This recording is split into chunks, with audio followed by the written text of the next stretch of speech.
அதுக்கு இதுதான் ஒரு நல்ல ஒரு எடுத்துக்காட்டு.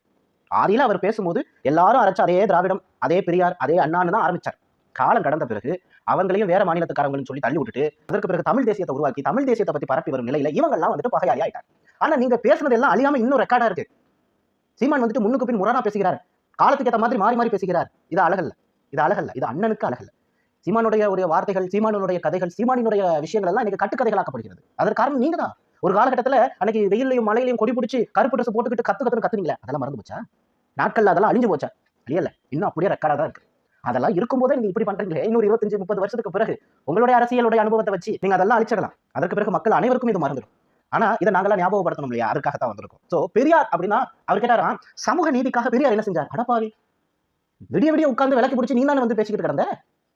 இப்ப கேள்வி கேட்கிறியாப்பா நீ வந்துட்டு செய்தியாளர்களை பத்தி? அதுக்கு விடிய விடிய உட்கார்ந்து பேசினல்ல, எத்தனை நாட்கள் அந்த கருப்பு சட்டையை போட்டுட்டு பெரியாரை பத்தி பேசியிருப்பீங்க.